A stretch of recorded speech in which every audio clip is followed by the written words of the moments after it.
Karibu, hii ni Tanganyika TV na Tanganyika FM. Jina langu ni Erasto Mashauri, naomba nikukaribishe kwenye habari kuu za ulimwengu kutokea huko nchini DRC kuhusu mzozo unaoendelea mashariki mwa nchi hiyo kati ya vikosi vya serikali na makundi ya waasi.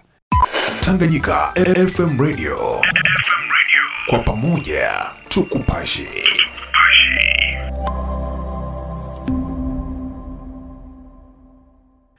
Wakati mazungumzo kati ya serikali ya Kongo na AFC M23 yakiendelea mjini Doha, hali bado ni ya wasiwasi katika baadhi ya maeneo ya mkoa wa Kivu Kusini. Mvutano unaonekana hasa pale wazalendo, wapiganaji wanaoshirikiana na FARDC, wanafanya uvamizi na kushambulia maeneo ambayo hadi sasa yalikuwa chini ya udhibiti wa AFC na M23. Siku ya Jumatatu Aprili 14, milio ya risasi ilisikika katika sekta ya kaskazini ya Katana iliyoko katika eneo la Kabare kusini mwa Ziwa Kivu. Mapigano haya yaliyoanza mwishoni mwa juma lililopita yalizidi wiki hii, hususan katika eneo la Irhambi Katana, eneo ambalo ni makazi ya vituo viwili vya kibiashara kati ya eneo hilo ambavyo ni Katana Center kusini na Kabamba kaskazini, maeneo yaliyotenganishwa na takriban kilomita 10. Maeneo haya mawili yameathiriwa vibaya na mapigano. Tangu saa 10 alfajiri ya siku ya Jumatatu Aprili 14, milio ya risasi imesikika katika sekta ya kaskazini ya Katana iliyoko katika eneo la Kabare kusini mwa Ziwa Kivu. Kulingana na vyanzo vya ndani, mapigano hayo yalichochewa na shambulio la kuvizia la wazalendo dhidi ya wapiganaji wa AFC na M23. Mapigano hayo yalijiri katikati mwa Kabamba na mji jirani wa Mabingu ulioko chini ya kilomita 2 kaskazini mwa Katana, takriban kilomita 10 kutoka hapo, wakiwa wamejihami, hasa wakiwa na bunduki aina ya AK-47 na wakati mwingine wakiwa wamevalia sare za jeshi la FARDC. Wazalendo hawa wenye asili ya Hautu Prat ya Karehe, wao peke yao ndio wanapigana na kuongoza mapigano dhidi ya AFC na M23. Kutokana na makali ya mapigano, wakazi wa Kabamba walikimbia wakiacha soko kubwa zaidi katika mji huu ambao hufanyika kila Jumatatu na Ijumaa. Mwishoni mwa siku, hali ya utulivu ilionekana kurejea katika eneo hilo. Wapiganaji wa AFC na M23 wameanza kutoa tena ngome walizopoteza katika siku za hivi majuzi. Mapema jioni, vikosi vya AFC na M23 vilipeleka askari wao kwenye barabara ya taifa namba 2 kati ya Kavumba na Katana, vikiimarisha uwepo wao kwenye sehemu hii hadi Kabamba. Hali ya mashariki mwa nchi ya DRC bado ni ya wasiwasi kutokana na mapigano katika siku za hivi karibuni katika mikoa ya Kivu Kaskazini na Kusini. AFC na M23 inashutumu FARDC, MONUSCO na SADC, Jumuiya ya Maendeleo Kusini mwa Afrika, kuhusika na mashambulizi yaliyokumba uwanja wa ndege wa Goma na Kavumba karibu na Bukavu, pamoja na maeneo mengine katika majimbo hayo mawili. Shutuma zilizokanushwa na jeshi la Kongo, vikosi vya SADC pamoja na MONUSCO. Ujumbe wa Umoja wa Mataifa nchini DRC unazingatia madai haya kuwa makubwa na hatari. Nedi Hardlaw, msemaji wa ujumbe huo, anakanusha shutuma hizi zote.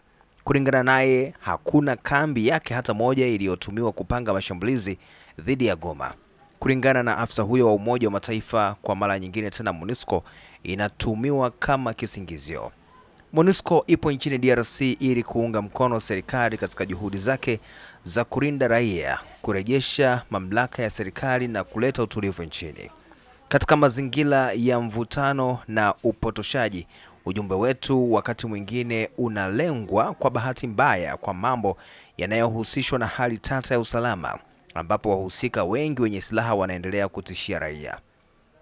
Tunaelewa hali hii, lakini tunasisitiza juu ya hitaji la ukweli la mazungumzo na kurejesha uaminifu.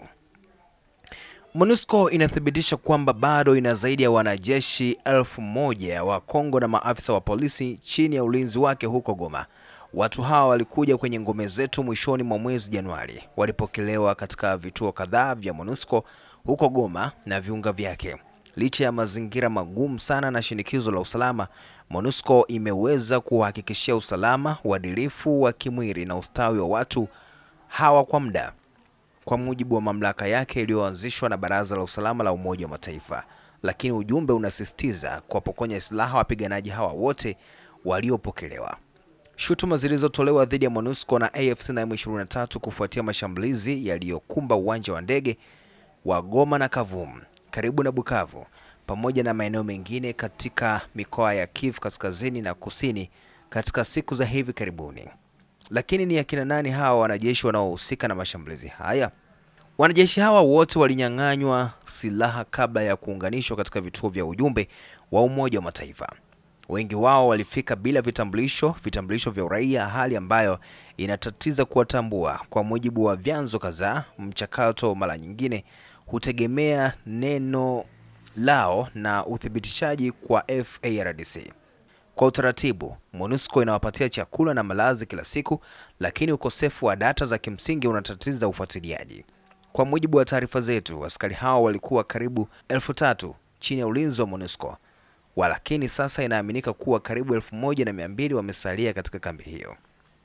Hao wengine wameenda wapi? FARDC inakanusha shutuma kwamba wanajeshi hao wanajiunga na wazalendo, lakini AFC na M23 wanaendelea kusema kwamba waliachiliwa ili wajiunge nao. Neno kuachiliwa linapingwa na vyanzo vya Umoja wa Mataifa ambavyo vinabainisha kuwa askari hawa hawakuwa kizuizini.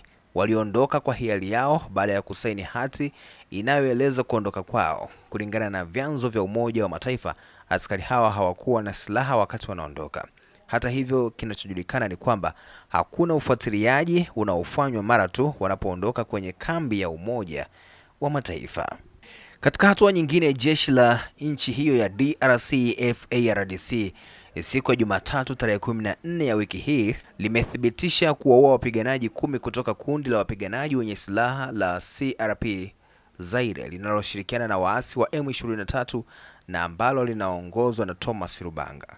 Taarifa ya FARDC inasema mauaji ya waasi hao yalifanyika wakati wa makabiliano kwenye eneo la Joo kando ya Ziwa Albert katika wilaya ya Dijugu jimboni Ituri.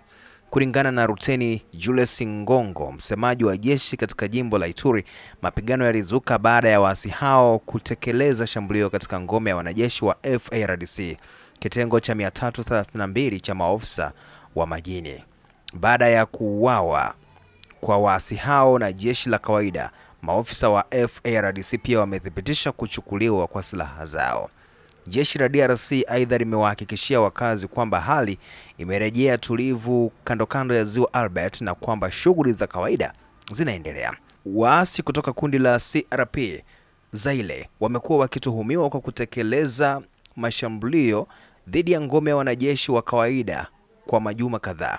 Luteni Ngongo amewataka raia kushirikiana na jeshi la serikali FARDC ili kusaidia katika kurejeshaji wa usalama kwenye eneo hilo. Katika hatua nyingine, katika juhudi mpya za kidiplomasia, rais wa Togo Tanganyika FM Radio amechukua jukumu la kupatanisha pande hasimu kwenye mzozo mashariki mwa Jamhuri ya Kidemokrasia ya Kongo, wakati mazungumzo kati ya wajumbe wa AFC na M23 na serikali ya Kinshasa yanaendelea mjini Doha, Qatar, bila makubaliano madhubuti.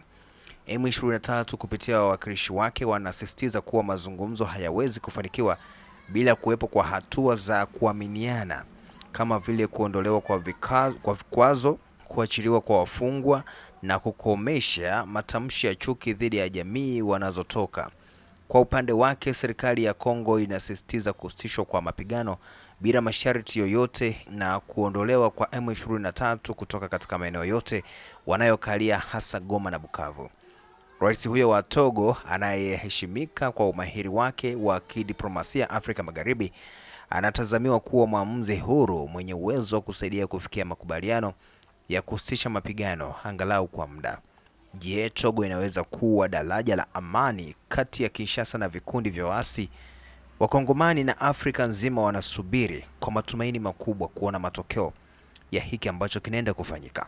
Hayo ni maswali ambayo yapo vichwani mwa Wakongomani kuhusu mzozo huu na kuhusu upatanishi huu. Na huo ndio mwisho wa habari kubwa za ulimwengu leo kutokea hapa Tanganyika TV na Tanganyika FM. Mimi ni Erasto Mashauri. Kwa habari zaidi endelea kukaa karibu nasi kwenye kurasa zetu za Facebook, utupate kama Tanganyika TV, lakini pia hakikisha umesubscribe kwenye YouTube channel yetu ya Tanganyika TV ili uwe karibu na habari zetu zote za kila siku. Tanganyika FM Radio. Kwa pamoja tukupashe.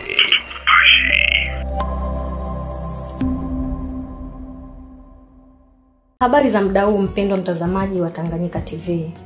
Kwa jina naitwa Suzana Mbokile, natokea kitengo cha biashara na manunuzi hapa Tanganyika TV. Nipende kuchukua fursa hii kukaribisha hewe mfanyabiashara kutangaza biashara yako pamoja nasi.